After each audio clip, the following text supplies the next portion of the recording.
मित्रों, मैं महाकवि सुश्री राकेश समर काव्यखंड से कविताओं का पाठ कर रहा हूँ और ये थोड़ी लंबी कविता है और इस लंबी कविता के लिए मुझे कम समय मिलेगा।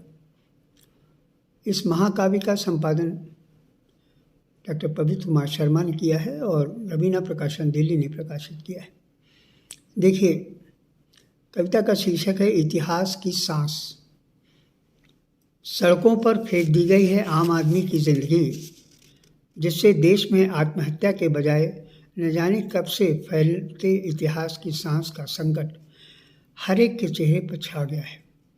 और ठीक 10 बजे रात के बाद से 5 बजे सुबह तक कई बार कानों तक आवाज़ें टकराती हैं, टूटते हैं अनखुदे बिस्तरों के शिलान्यास, जबकि सारी टूटी दोपहर दिन के संकट से खाली नहीं है।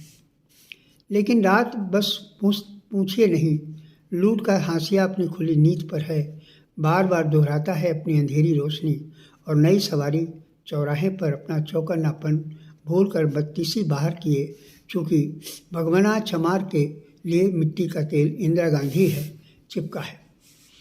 मौत के अंधकार से अपमानित मुखौटा, इसीलिए वह लालटेन के उजाले से वंचित है, क्योंकि इंदिरा गांधी बड़े बड़े स्थानों पर जाती हैं, उनका आना जाना बड़ा महंगा है। भगवाना चमार इस महंगाई में जीने के लिए इंदिरा के हंसते मुखौटे से ऊब कर खींचता है गालियों का शिक्षा। ये उस समय की परिस्थिति की कविता है जिस समय इंदिरा गांधी का साम्राज्य था।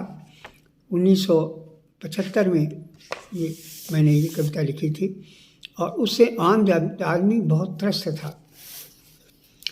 देखिए आगे, भीड़ के इस व्यतिक्रम पर नोचता है पहचानते हुए पत्ते, लेकिन कुछ को लिपटे हुए दूर से देखकर स्वयं ही संतुष्ट हो जाता है। उसको जीने के लिए 2 जून रोटी नहीं मिलती और मिलावट की भीड़ हावी हो जाती है सटे हुए हड्डियों के ढांचे से। निरंतर घोटाले के बावजूद मृत्यु का शिकार होता है काम करने वाला श्रमिक, और जब झुमरू महाजन के यहाँ बजरी का आटा खरीद कर खाता है, सुबह 5 बजे के बाद मरा हुआ पाया जाता है। ये सब कुछ क्योंकि उसके सीमेंट मिला रहा है, शीत लहर की तरह हो चुका है, या कि ऐंठी अतड़ियों को घसीट कर सरकारी चबूतरे पर पटक कर भयावह अंधेरा दबाया जा रहा है, जो ठीक 10 बजे रात के बाद से 5 बजे सुबह तक कई बार गहराता है। और इस गहराते वातावरण में बलिया, कुशीनगर आदिवासी बड़े शहरों के गर्म तवे के नीचे दबकर बुझ रहा है, लेकिन देश के प्रतिनिधि किसी कारखाने, कॉलेजों या गोष्ठियों की सभाओं के उद्घाटन में व्यस्त हैं। ऐसा नहीं है कि वह खतरे का संकेत नहीं करते हैं और उपेक्षित भावों को थोपकर जीप की ओर सरक जाते हैं।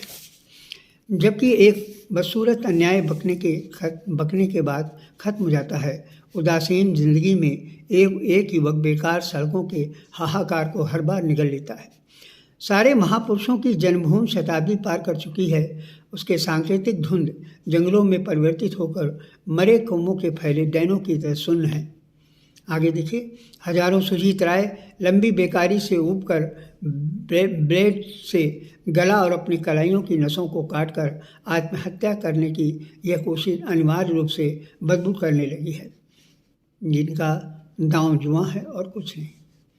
गांव मधुबन में आत्मधूलियों वाला हाथ सिर पर गांव तक रथ वाला तेज सुनाई पड़ता है कि गांव में कृष्ण मुखाकृतियों वाले दहयादों ने 4 हरिजन औरतों के टांगों को गर्म सलाखों से दागा और समझदार आंखें बरसर गांव में हरिजनों के घर जलाने में व्यस्त हैं।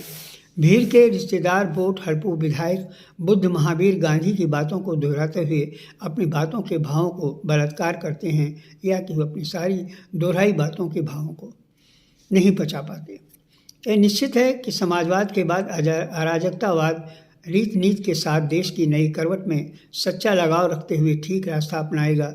सबको पता है कि कानून व्यवस्था आराम की ज़िंदगी से लबालब है, और यह भी पता है कि इस देश में झुमरू महाजन की दुकान वाली कीमत तालिका से अधिक सस्ता घटिया किस्म का हो गया है भगवान चमार। शमशान का हुल्लड़ चुक गया और यह चुकना मुंह को कितने दिनों से बेहुदा किए हुए है। शताब्दियों की तरह सब मरी गिलहरी पर हावी हो गया है सारा का सारा अन्याय, जो बदबू देकर हम सबको बकने के लिए ख़त्म कर देना चाहता है। ये अंतिम है। देखिए,